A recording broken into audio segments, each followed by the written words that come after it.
Hello, good morning, good afternoon, good evening, ladies and gentlemen. Welcome to another meeting of the Hong Kong Study Circle and Hong Kong Philatelic Society, sponsored by the Federation of Inter-Asian Philately. And the theme tonight this morning, it's on the Hong Kong Postage Due. And the reason why it's part one, because I think there are a lot of things to talk about on this subject, and I know of several very good collectors of the Hong Kong Postage Due material, I think eventually they'll come in and share us their treasures and their thoughts about this subject. But yeah, I think before we invite our members to talk about it, I'm just going to give a brief introduction of what's the scope, basically, what we can actually explore about the Hong Kong Postage Due subject. Okay, so let's see. Right. So it is a, oh, maybe I'll put it on full screen, or maybe you can see it better. Okay. It is a very broad scope subject, and you can talk about several things like the history of the insufficiently prepaid mail, or treatment of insufficiently prepaid mail from stampless to the stamped period. And obviously, payment was not compulsory. Before the UPU days, and you could actually send letters, paid or not paid. So I mean, really, of course, if somebody sent in an unpaid letter to Hong Kong, and certainly you have to pay the postage. So you can call that postage due, but usually there's no penalty incurred. So we could actually talk about that during the stampless period. And then, of course, there's the study of outward mail from Hong Kong with the loads of different circular T markings used by mainly used by the GPO, but actually branch offices also have these kind of markings as well. And also, how about the trade ports? Some of the trade ports also have a circular T mark to indicate postage deficiency. So, and then, of course, the different ways of accounting for the deficient postage. The type of manuscript mark they put on it, etc., to indicate how much to pay.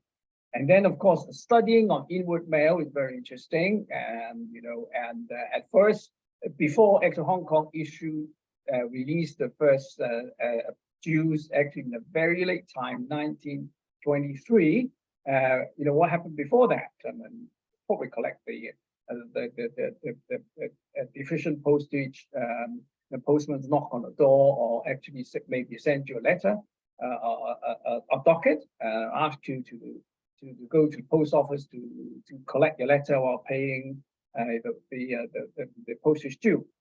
And then, of course, the studying of the postage due labels. Of course, you've got several postage due labels. In fact, there's 4 different sets of postage dues for a series, not in set, for a series. Very complex subject, not much known, because the due labels are not generally sold at post office counters. They were internal. So the early collectors had to write to the post office and ask for them.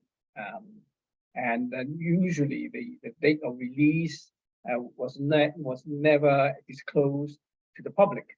So that's again, you have to go to the records, and some of the records from the Crown agents and the local the GPO are different. Anyway, and then of course you got, I think I talked about that maybe a couple of years ago, the postage stamps used as postage due label, pretty unusual examples. And then of course the postage due meters, of course, at a time when maybe at the bulk center, the bulk pay centers, counters. They use postage due meters, and particularly for large amount, there's no point of actually sticking a whole sheet of postage due stamps because the amount due is huge. And then of course you've got the instructional marks, charge not collected, etc. So it's a pretty wide scope that we could discuss maybe in the next or 2 or 3 sessions. Right. So, well, I would like to just give a brief discussion on the postage due labels issued. So just a quick, very quick run through, because I mean just explaining all the different requisitions will probably take an hour or so. So I think we just want to be a very quick one. So we first start off with the 1923, the Delarue printing, which is a typography, a print of we call it the scales, featuring the scales, a balance or balance. There are 5 values, and some of the archival material are available, and for example, this one is actually is a photograph of the artist's sketch of the due label, and I think the original one is probably in the British Library or in the Royal Collection. So this is actually a photograph kept with the Crown agents, and it's featuring a 2 cent, obviously in like a brownish color. Just basically, it's a very crude design of what's the new the postage due label look like. But nobody I keep asking people why they start issuing the postage due in 1923 and not later or earlier. Surely that's that the postage due system has been going on for years and years, and why suddenly in 1923 they decided to issue something like that? So anyhow. The other one, the one below there, is actually a cut down die proof. The die proof, as you know, is like a postcard size, was like a corner card. Okay, and it's roughly the same as this thing. Okay, with the die proof stuck in the middle, but these are just a cut down die proofs for record purpose. You can't stick the whole card on the folio sheet. The different die proofs that do exist. And in different various conditions, like various states, or rather states like before hardening, after hardening, etc. So there are several sets of these around, and then this is actually a color trial using the 1 cent of different colors.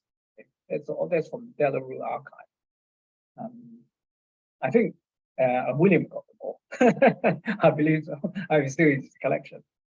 So anyhow, so this is the Madagascar specimen from part of the folio page, and then you can actually see that the UPU at that time sent a strip of 3 to the members. And okay, we take a look at this. These are the singles, and you can see it's a printed specimen. Printed perpendicular to the design by Delarue, and on the issued colors, the 1 cent, 2 cent, 4 cents, 6 cents, and 10 cents. Upright watermark is the first printing with an upright watermark with under requisition A.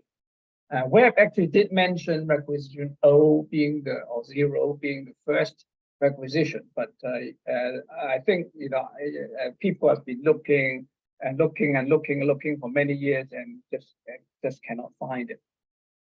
So presumably, well, it is logical that the requisition A is actually the first printing. So it's only requisition A that was printed on the upright watermark. All the later requisitions during the George V and the George VI period were printed on sideways. So actually, if you note that the color of the labels actually corresponds to the issued stamp of the same denomination. That's quite interesting, because later on, when George VI changed the definitive change colors, they then changed the color, and then you see the 2 cent was green before, and now for the George VI period it becomes gray, and then the 4 cent was the definitive stamp was yellow, was orange, and it's now the postage due becomes orange, and so on and so forth, 6 cents and 10 cents. And of course, the specimens of course, they use the perforated, curved specimen. I can't remember what Samuel number it is, but you know, it's like a curved, perforated specimen on each stamp. Okay, so now there are only actually 2 varieties. Quite interesting. On the 2 cents with sideways watermark. Not pretty sure, maybe it's from regulation B or H or something. And this actually is a only used copy from 1933. But I'm pretty sure there must be at least one complete sheet. The watermark, actually, if you look at it from the front, is usually sideways to the right. But this one's actually is sideways to the left.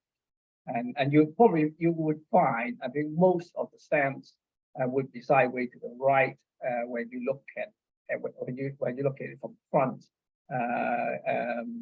Trust me, I think, you know, I looked through quite a lot, and I think you know, this may be just a one sheet that's got the, well, you can call it inverted watermark or whatever of a kind, but it's facing the other direction. So they got the sheet upside down and print. So the other variety is very interesting. It occurs on the 10 cent, and it actually is from row 2 and row 2 and 9. Okay, we say actually if you have a corner block from the top right corner block, and that is the stamp on the lower left bottom. Okay, so the row 2 number 9. Okay, there's 10 stamps in the row 2 number 9 stamps. Okay, and then there's a little dent on the frame line, and this is actually is a constant. You can actually find it on different printings. This is the blue printing, the light blue printing of the earlier printing, and this is the later printing with the mauve or the lilac or whatever, the different printing. You can actually see the dent here. It's quite distinct. And then that's if you have the positional block in the top right corner, and then you can actually see it there. It's always there. Okay, so it's not really scarce, but you know, with I think I don't think Gibbons actually listed it, but it's obviously probably something fell onto the printing plate and damaged it. And then of course they didn't notice it until later after the war, and they actually retouched the frame line. And you can actually see there's this being retouched. You see, there's still a tiny little sort of like a big dent there, but it's not like that. It's almost completely broken. Anyway, this is well worth looking for. I mean, if you maybe, you know, look at eBay or whatever, the amongst dealer stock, and particularly look for the top right corner block. You find it. All right, so the new values were introduced. Actually, they were printed on rough paper. During the war, because and then it was delivered after the war in January 1946. And then amongst the so-called rough paper printing of the other values as well, and not only just these 3 new values. You've got the like the 10 cents. You have a rough paper printing, but it's just like the George VI as well. So the 50 per 15 and 14. You've got a rough paper printing, and then you've got the 3 new values: the 8 cent, 20 cents, and 50 cents. Again, the curve specimen.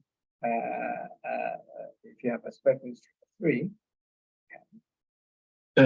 Andrew. Yes, sir. Sorry to interrupt, but I find it interesting that in 1946, the 8-cent stamp is the same as the definitive in color, as well as the 20-cent black, but the 50-cent is different. Don't ask me why. You're absolutely correct, because when I said this, it just looks like the same color as the definitive. Yeah, the 50 cents is different. Yes, you're right. Okay, so the 50 cent is like a dark blue, right? Okay. Anyhow, all right. So this is very challenging. They introduced a 5-cent value. Does anybody know why they introduced 5-cent value? Because it's, there's no such thing as well. Usually the postage due is double the efficiency. So you're talking about 2.5 cents double. Then you pay 5 cents. So there's no sense. It appears that actually 5 cents was issued for the purpose of the a certificate of posting. There's a little red. Well, it used to be. I think it's orange at first. Well, light yellow or orange at first. It's like a piece of paper which you stick a stamp on, and then you go to the post office and just to show that you've posted the letter. It's not a registered letter. I mean, it's just basically a little sheet of paper, a little thing. Sheet of paper just to prove that you have actually posted something. It's not registered, but I think you pay a small amount. You usually stick a postage stamp. But I think the 5 cent, I've seen actually 5 cents actually used on the certificate of posting a document. So there are different printings of the 5 cent, and at first it was on chalky paper, and then later on it was glazed paper. With a sideways watermark and upright watermark, and the colors, there's slight difference in the shades, and then you've got the same requisition, some requisition N with the block CA, one with the upright and the sideways watermark, and for the glazed paper you've got the same and with a slight variation in the perforation as well. And this is I think this is the last of the 5 cent on glazed paper with the sideways watermark. I think that's not recorded by Yang, so it's a nice half sheet. Okay, so after that, after the scales, well, this is actually the Warsaw issue, and the Delarue contract ran out, and then the Warsaw took over. And they actually used a similar design. It's not exactly the same. Well, first of all, I mean, the stamp, actually the postage due label is slightly smaller, and it's a sort of like kind of the values are redrawn. I mean, it's the same. Well, it's a similar design, but not exactly the same. And this often costs small scales. I mean, compared to the other one. By local collectors, and there are 4 denominations, and there's 4 denominations, and you can find it on a printed on glazed paper, on chalky paper with spiral CA watermark, which is the new one, new watermark paper. From about 1973, definitive, and then also no watermark. And I don't think there are any, I don't think specimens exist. I don't know, there might be. I've never seen any specimens. And the known variety actually it's 10 and 50 cents inverted watermark. Right. Okay. So the next issue is 1987. So it's printed by BDT International of Ireland. It's actually an Irish printer, and it was issued on 25th March 1987. And now the post office issued the first day cover, which is a little bit of a mystique, because I mean these are not stamps. I mean this is usually first day covers are usually reserved for stamps, but you actually have a first day cover of the postage dues. It's a simple design with the Chinese character team, okay, right? Which means you own money. Okay, you own money as main design. And again, it's actually a Hong Kong. It says Hong Kong Postage Due. Okay, only Hong Kong. So this is non-political. Okay, because it can actually keep going on and going on until after 1997, when you can still use it, because it hasn't got a crown or the royal cipher on it. So it remained in use after 1997. Whereas the previous ones, obviously, I think you can probably still use it. I mean, it's still just Hong Kong. It's just like our neutral definitive, just with the letter, the word Hong Kong on it, issued in 1996, right? So anyway, so this is the. Interestingly, I don't know whether you're aware of it. In 2018, it's in John Bull's sale, summer sale. Some imperfect sheets came into the market of the BET printing, all imperfect and complete sheets. But if you actually take a look carefully, they're all with different requisition numbers, and including two, which is the 10-cent and 50 cents requisition J, which I can't remember whether they were actually issued. Because by that time, by the time of this issue, actually the post office actually said the Philatelic Bureau actually wanted more sales, and they actually sent notices to their customers to say that, oh no, we are bringing up new printings of postage dues as well as other stamps as well, so that you can place an order of sheets or blocks or whatever. They're very generous. You can actually order a block of 4 or even a pair with the requisition number or the plate number on it. So that's a very popular service, and they actually notified you when they were to be issued. But I couldn't remember they actually have the requisition J ever issued to the public.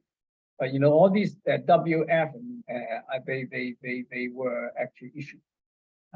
But now, interestingly, all of them were imperfect and all the different requisition numbers. So what's going on? First of all, how come that imperfect sheets actually came into the market? So well, obviously they were not errors, because otherwise you would have found more sheets or actually used examples. But I don't think there are any used examples. Okay, are they actually printed color reference, or is it actually post-production even, a clandestine post-production printing for collectors, or worse still, is fake? Anyway, I think them being fake, I think, is pretty remote. I mean, it's just there is a possibility. I mean, nowadays the people could actually fake a lot of stamps, because of the advance in technology and printing. Anyhow. So okay, fine. These are all in issued colors. I think they fetch a huge amount. Anyway, this is even more interesting. This is actually a 10-cent, a block of 6 imperfect in the color of the $1. I mean, that's got to be either a printer's color trial or printer error or something, printing the wrong color, or maybe even fake. I don't know. Anyway, certainly these blocks is. Or even not just a block, must be a whole sheet exists. So just one block. Okay, so yeah, this is interesting. What's going on? Maybe something actually fell off the back of the lorry, so-called, or somebody got, or you can call them printers waste, or whatever you want to call them. Anyhow, so the last one, the current issues, it's 2004, the postage dues with the now with the China and the Hong Kong China right at the bottom. This is well, politically correct nowadays to have this line there, and it was issued on 23rd of September with the same 6 values, and printed by Andrew Cheung, and again no specimens and no so-called huge errors. I think there may be some maybe so-called ring flaws and something you can find out, but nothing really drastic. And then, of course, the post office issued the first day cover for that. So. Okay, so that's a brief account of the postage dues issue during that during from 1923 to current. So anyway, well, you can actually specialize in any one period or all the periods, but I won't go into, as I say, I won't go into details of all the different requisitions, which maybe later on. You know, if I got nothing more to say, I'll start telling you, what requisitions there are.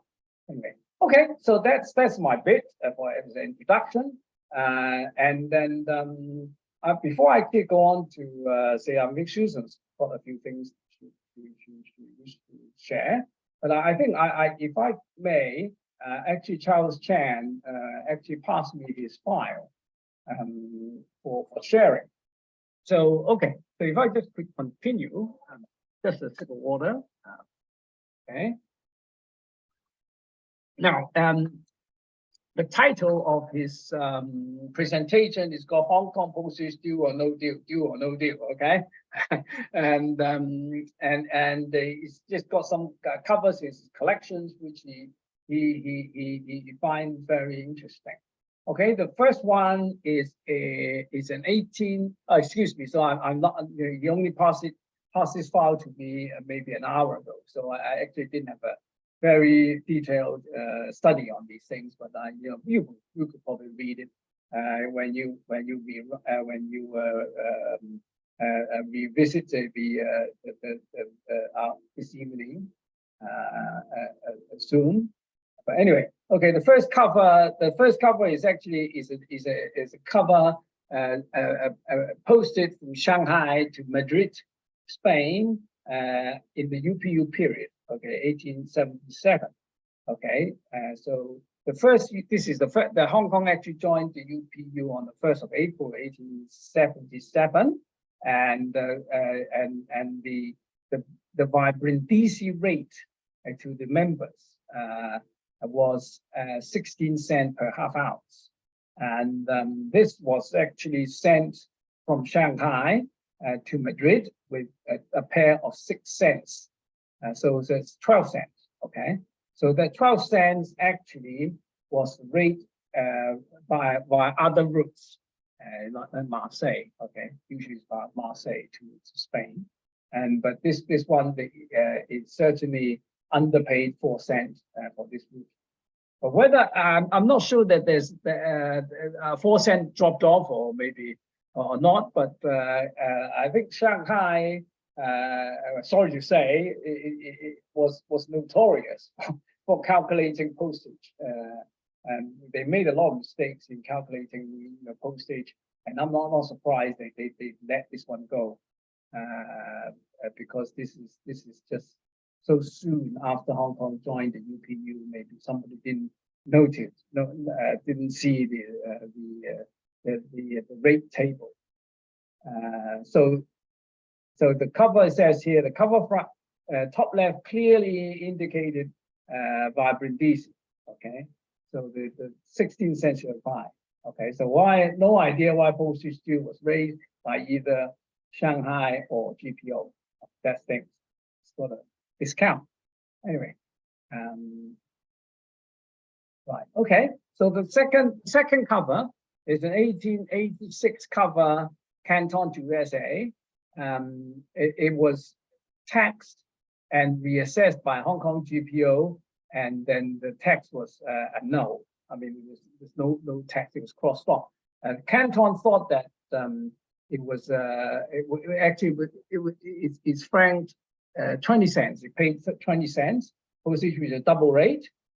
It's got a two there, but somehow I think it must have been Canton that assessed it a treble rate.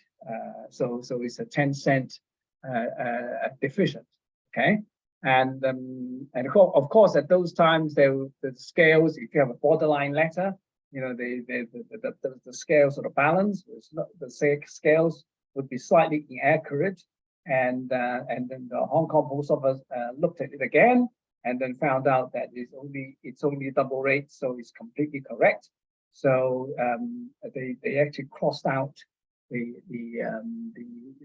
postage due rating, which is see, I can't read it. It says yes, right. It's franc 50 centimes actually. FR 0.50, which is 50 centimes. Actually, this is not the franc centime. This is the so-called. It's like a virtual currency. Well, not virtual, like a standard. Okay, they call it gold centimes of the UPU, which is a kind of indication of the rate rather than actually to do with the French francs. Of course, UPU is a lot to do with the French, and then of course the usually for letter is usually a basic rate usually about 25 to 30 centimes, and the postcard half of that. Okay, so excuse me. Yes, sir. Yeah, I'm sorry, but I think that at this period they were using French francs. They only went over to the gold franc system after the First World War because the French franc was depreciating so much. Yes. You could be right. I'm sure you're completely correct. Yes. Yeah. Okay. Anyway, so the Hong Kong Post Office reassessed again, found no due, amended in red crayon 2, and deleted 3 T mark and text. Right. Okay. Anyway, right. So the next one is a 1 cent postcard. Okay. Obviously 1 cent for local postage, and then this is going to Montenegro. Okay. And then of course the 1 cent is completely ignored. I think they just put, as I say, franc, the franc 10 centime. Is it 10, 15? Sorry, 15 centime on it, which was the postcard rate. Okay. So and then they put a team up there. So right. So that was just a wrong use of a 1 cent card to a UPU member overseas. Yeah, Andrew, if I may, that consignee on that, the addressee on that cover, that's a famous correspondence, Mr. Otto Bickel. Bickel. Yeah, there's a lot of covers to Montenegro. And you would think such an obscure country would be a really rare destination, and it is. But Mr. Otto Bickel was a famous stamp dealer and collector, so you get a lot of correspondence there. A bit like Mouse, huh? Yes, Mr. Mouse, the Montenegrin Mr. Mouse. Yes, okay. Thanks. Yes, I think I've seen a few of these. Not 1 cent, but maybe a 3 cent or something to Montenegro. But nevertheless, okay. So the next one is showing it's a cover from Canton to Singapore with a 5 cent QB stamp, and well, and the 8 manuscript 8 in blue crayon as postage due. So he just he said that here he mentioned here is the 5 cents, the postage rate to Singapore would be 5 cents per half ounce. So I just wonder, no idea why is 8 cents? Is it 8 cents or is it 8 pence or 8 franc 8 centimes? So he's just wondering why the 8 cents there. So well, obviously it's a bit of a mystery. Maybe it's a double weight letter, so that needs a bit of investigation. But well, you can take a look at it afterwards, and maybe you can let me know, or let Charles know, what you think of that. Right. Okay. So the next one actually is another 1 cent postcard to Shanghai. I think somebody from Hankow.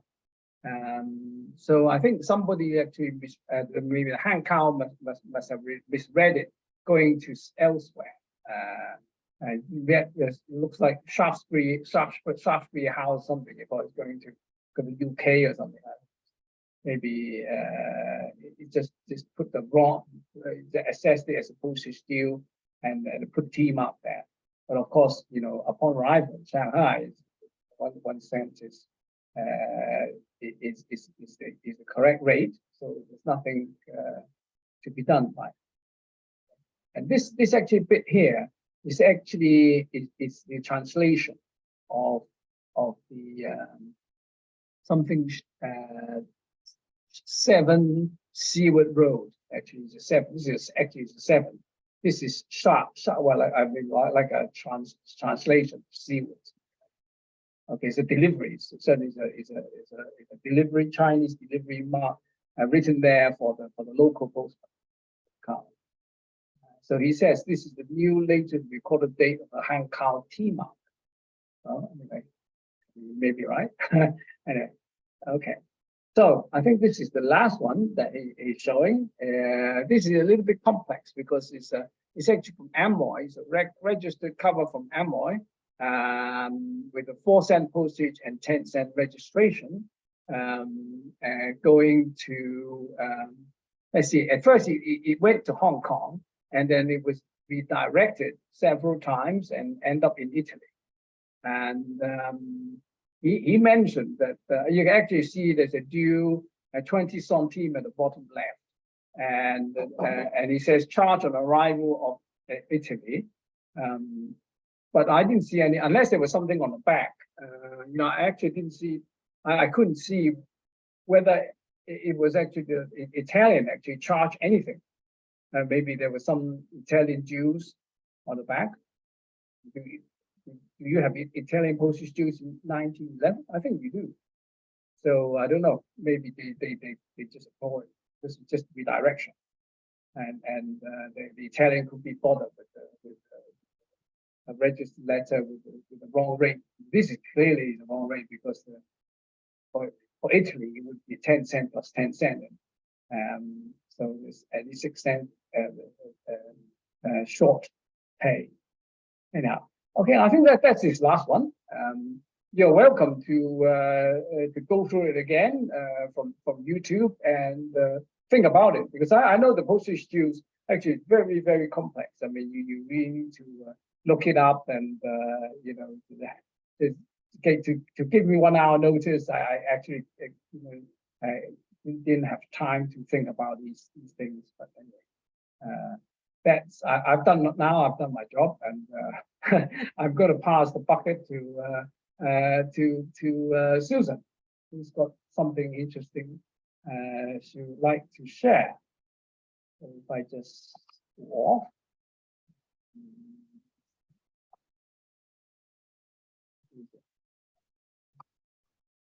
Stop share. All right. Okay. Good.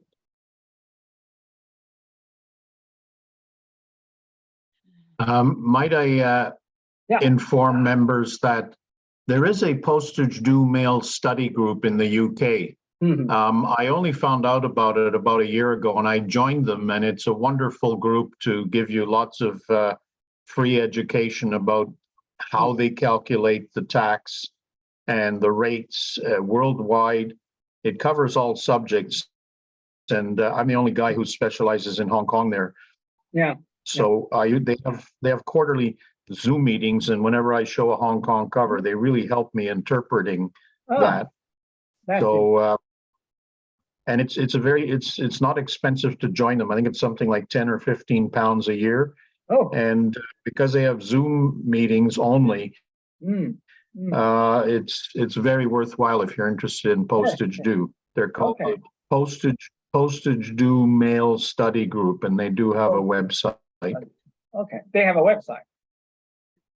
Yes. Okay, thanks, Andrew. Okay, so. Okay, right. Susan, all yours. I've got 2 very short displays here. The first one involves mail that has been returned to the sender for the additional postage that's needed. This one is one that was sent to Switzerland from W. Neef. And at this time, Imperial Airways had put $1 surcharge on the rate, and presumably the company didn't know, and so it was $1 under franked. The return for postage due in cents hand stamp has gone on to indicate that $1 is owed. He was cancelled on the 7th of September, and it's gone back for the extra $1, and the $1 has been cancelled on the 8th of September, the following day. This one is from the same company to the same firm, posted 3 days later, and you'll note that it's correctly franked, the $2.20 with the extra $1. So lesson learned. In fact, both of those covers would have gone on the same flight on the 13th of September.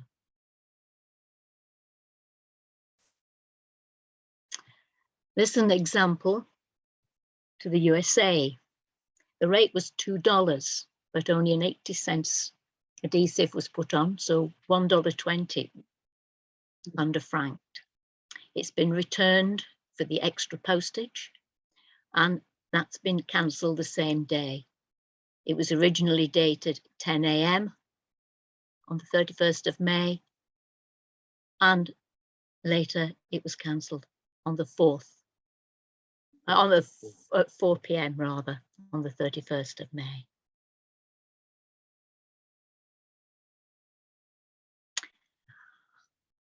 One from Merones to Tangier, and it was franked incorrectly at 50 cents, which was the Zone 1 airmail destination. Morocco was a Zone 2 destination. It was returned for the additional postage, and it was cancelled 3 days later. The original date was the 13th at Kowloon, and then it's been cancelled at the GPO on the 16th.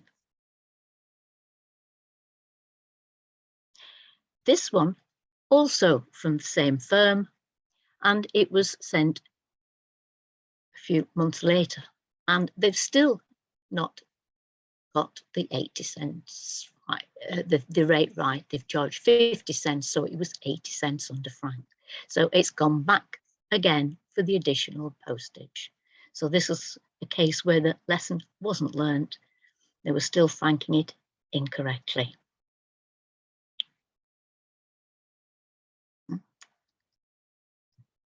The second short display is one of the surcharge franking meter machine, the first one, but Sammy has indicated as PD1, which was a universal multi-value machine.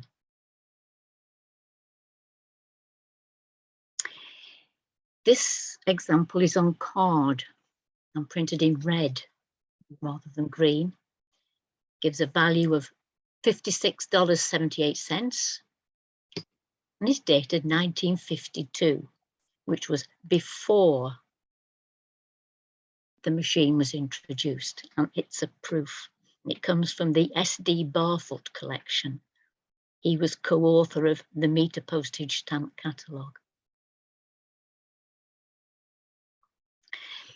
This is a letter sent on behalf of the Postmaster General to Mr. Barfoot, explaining that the machine for postage due purposes will probably be brought into use sometime in the middle of next year.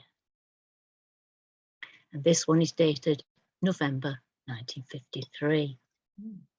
So that means they expected to introduce them in 1954. This is an example on paper, which presumably is a specimen, and it's dated 1954 with no value on it at all.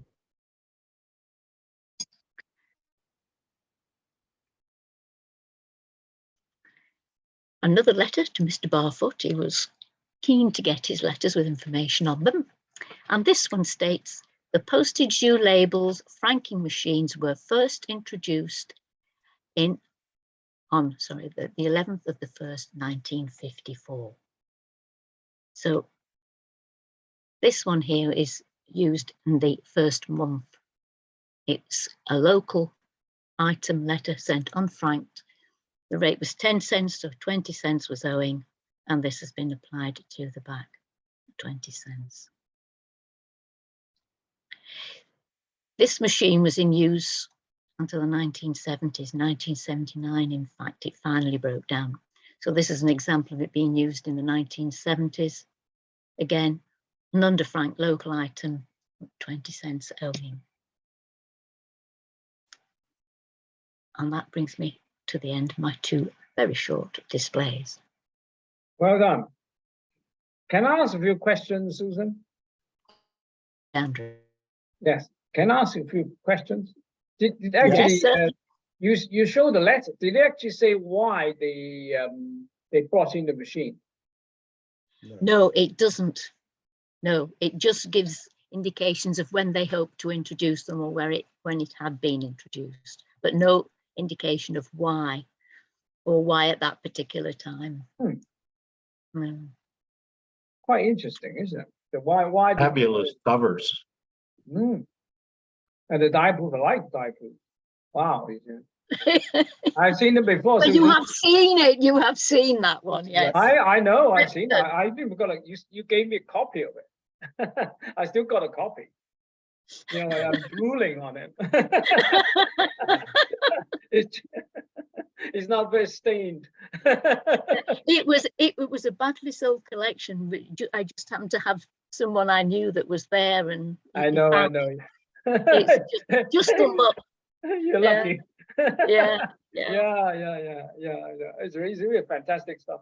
No, there are two questions. One, I know, you know, I just wonder why they actually introduced the machine in Is it something to do with surely, I don't know, maybe there was just a lot of letters, postage deficient letters at the time that they want to save the postage due labels.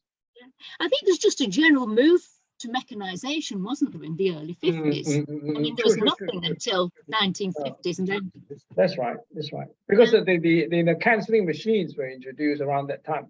40, yes, 1950. Yeah, it's just general mechanization. Yeah. And it's also very good for say maybe parcels or large packets where and then of course airmail packets where they had a lot of money to be collected. And then as you know, the top value was 10 cents. The time was ridiculously low. I mean, you know, I mean, some of them would be too small to put on. Items would be too small to have all the adhesive labels put on. So you remember that I think maybe such a long time ago, but 2 years ago, I actually showed some big covers with ordinary postage stamps of like $1 something used as postage stamps. Postage due. It's just because of that, and they decided to introduce the machine for cancellation. And then of course that went on. That was universal machine, you say? Is it universal multi-value? Yeah. Universal machine actually, and that actually progressed to later on to different types of machines. Yes, that's right. Which I'm pretty sure that you've got examples, and you would like to talk about. I've got a few. I know. Rival that. I know you have. You've got all of this stuff. Yes. Yeah. And maybe you could elaborate on the. I think people will be very interested in the use of the postage due meters on postage due letters. And there are different types, if my memory serves me correctly, of these things. Yeah. So you know, go through your treasure box and try to take some out. That's me, Andrew. Huh? That's me. That's where the colours get boring. Right. Okay. Good. Now, right. I think has anybody got anything to discuss? I have a question.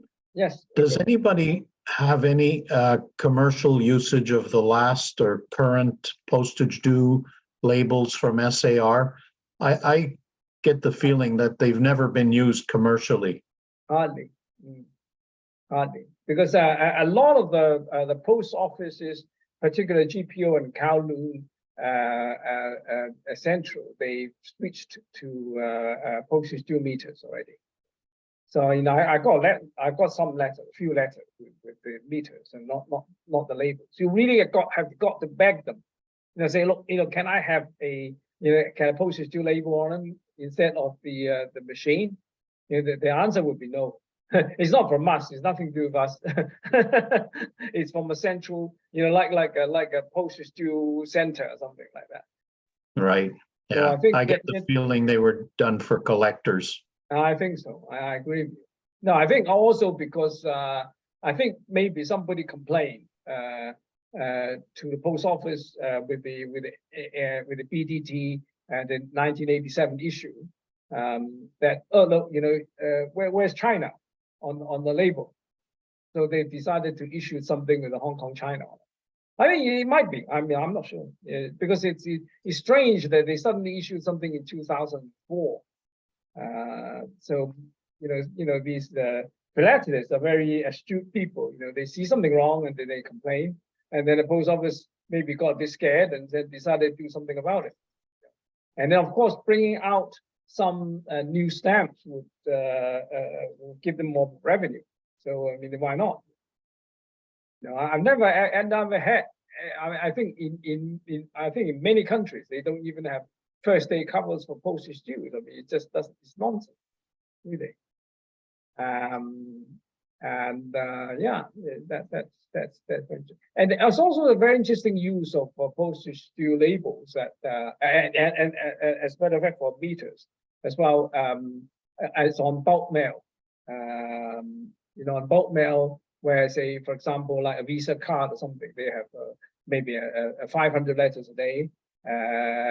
Prepaid. What would they call it with the two black lines? They call the commercial reply mail or something like that. Yeah, reply page. Something like that, right? Which you don't have to pay any postage. Just drop into letterbox and they get delivered to the sender. The permit, you need a special permit for it, and then they need to charge the recipient, of course, and then of course. If it's something like the Visa card or something, they probably get 1,000 letters a day. So it doesn't make sense actually to use postage due label to collect the charge. So that what they did is just to use use the machine, and as you know that you can go up to $1,000 or something charge. Yeah, we have that system in Canada. But no more postage due for Canada, right? They stopped in the 1970s. They stopped. The last issue was printed in the 1970s, and they went out of use in the 80s. So the way they collect postage due usually is just with hand stamps. Excuse me. And they also charge a fee now. They charge double the deficiency plus a fee. Service charge or something. Yeah, I think the same in UK. They have a kind of handling charge for postage due, right? Quite expensive actually. The handling charge sometimes more than the postage due amount. Oh yes. Oh yeah. Yeah. I remember that England. Remember this guy called his name's called Andrew Cheung or something. He published a book on the Canadian postage due or something. Have you heard of him? Yes, of course. He's a colleague. And he just last year he published a Canadian postage due book, which is going to become the Bible of postage due stamps and the whole system. Yes, I met him in '96, I think, at the exhibition in Toronto. Capex. Yeah. Capex '96. That's right. I met him there. Yeah. He's a good friend. Oh, right. Must be in his 70s now. Same as me. Same as you. I hesitate to call people old anymore because, hey, it's me. No, we're not getting younger, I'm afraid. But it's still, it's still good to have a hobby. things to look for, and yeah. Yeah. So anyhow, yes, we've got Mr. Kwan. Mr. Kwan is he's a very keen philatelist in Hong Kong. I think it's his first time. I think that he saw my Facebook post. So Yes. yeah, he's a very nice guy. Very nice guy. Yeah. I know him. Welcome, Mr. Kwan. Yeah, I've known him for many years. So it's a young chap. Now I'm in Canada. Oh, you're in Canada? Yes. Oh, really? Oh, okay. Well, for good or what? Or for studying. Oh, for studying. Okay. Yes. All right. Wait, Where in Canada, Mr. Kwan? Yes. I'm in Toronto, Ingo. Oh, your homeland. Well, you must join our B62 meetings. Yes, I would love to. If you could give me your email address in chat, I'll include you when we have our next meeting. I'll send out the notice. Okay, I'm timing it. Yeah. Okay. The great guy, Mr. Kwan is a great guy. I met him. Very keen collector. They do good exhibits too. Yes, I am. I have a lot of my past collecting experience in the theme of Olympic Games. Yeah. But in the past decade, I spent a lot of time in collecting Hong Kong postal history. Yeah. Right. Good. And Dr. Cheung, I have a very basic problem to ask because I'm new to collecting postal history. Mhm. In your last slide, I have seen a cover for the direct mail, right? Mm. My question is, do we have to pay extra postage for those redirect service? Very, very good question. I think it depends on the time. I vaguely remember there's some postal regulations that if you redirect within a certain period of time, say maybe I think within a few days or a week or something, and you don't or you didn't have to pay anything, or you don't have to pay anything, but after your time has lapsed, you have to put a stamp on it. Okay. I remember. I can't remember that. I read it somewhere. So Andrew, in England, it's 24 hours. Huh? In England, you've got to repost within 24 hours of receipt. It's 24 free, hours of receipt. Yeah. is the English. Yeah. That's the English way. Okay. Okay. Thank you. I think some countries they didn't bother with it. I mean, as long as it's not 1 month later or something, they just let it go. So, yeah, I remember that one. You're talking about that cover, the Charles Chan's cover with the Amoy register. That's a strange beast.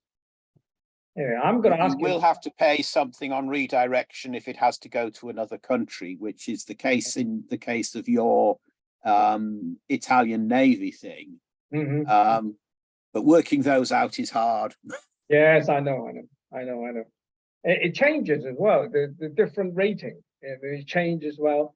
Even Hong Kong, they changed the marking, the letters. They at first it was just the amount deficient. Then the rating changed to double the deficient, and then later on they introduced the so-called fractional T marking, and it's very, very complex. I think certainly, I mean, if you're interested, you should join the Specialist Society for the Postage Due. I think I would certainly do that. So thanks for the heads up, Ingo. That's really great, helpful. I've heard of it, but it's just never get the energy nowadays to do all these things. Right. Okay. So has anybody got anything to show or talk about? I hope to have something for the next session. I didn't have time to do anything. No worries, one. Bingo. Yes, there's plenty of time. I mean, I'm probably going to sort of dedicate the next 2 or 3 sessions just on this, or just on postage dues, because I got a few bits, other bits and pieces to show as well. Anyhow, actually, Chris Norton actually promised to show something, but I think maybe because Richard Whittington is not available today, so maybe he didn't made it. So anyhow, so well anyway, I can see Dr. Prakop is here. So Dr. Prakop from Thailand, from Bangkok. Hello, Dr. Prakop. You want to say a few words? Good evening, Dr. Andrew. Yeah. Good evening, everyone. Just as usual, want to thank everyone for conducting these meetings, sharing and learning, which is very good. I can learn a lot from attending, and hopefully in the future, if I have to judge the Hong Kong exhibits, I can judge better now that I learn more. Yeah, Dr. Prakop would be the most feared judge of the Hong Kong Philatelic. We're educating him too well here for our own Thank you, everyone. To our own detriment. Anyway. It's so nice to see there's going to be a FIP exhibition in Bangkok later this year. That's right. Yeah. Yes, that's right. In November. So if you have time, please do come and enjoy yourself in Bangkok. The weather would be nice, a bit cooler. Yes. Who's your commissioner for Canada? We don't have one yet. We're right. looking for one. Yes. Okay. Right. If nobody steps forward, probably David McLaughlin, who's our FIP representative, will do it. Okay. McLaughlin. Yeah. Okay. Thank you, Ingo. Thank you. Yes. Okay. Thank you, Dr. Prakop. Yeah. So right. Yes, Frank. I think the website is going on pretty well, and well, thanks for putting up my article on the website. Yeah, no problems. Yeah, thank you for contributing.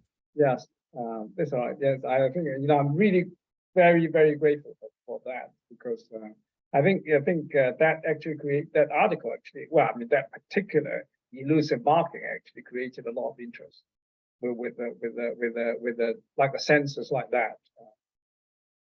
Pretty, they're so damn expensive. I couldn't afford one.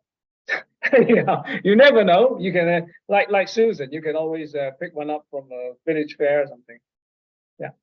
Anyway, okay. So I think we finished a little bit early today, but no doubt as we want to take it easy, and there must be a lot to be shared, and the next 2 or 3 meetings on the same theme. So start digging, everybody. Okay. So without further ado, I think I wish everybody a very good morning, very good afternoon, and very good evening. And I'll see you next month in May. Remember, it's a Monday. All right. So stay tuned for the link. I mean, Frank will no doubt. Frank very good. I mean, he puts up the link as soon as available, and really, that's very good. So I'll try to do that on Facebook with the Hong Kong Philatelic Society Facebook page, and in the next couple of days, and we'll see you next month. Okay. Right. Okay. So today, Frank, I'll say, have a nice morning, nice evening, and Thank you. bye bye.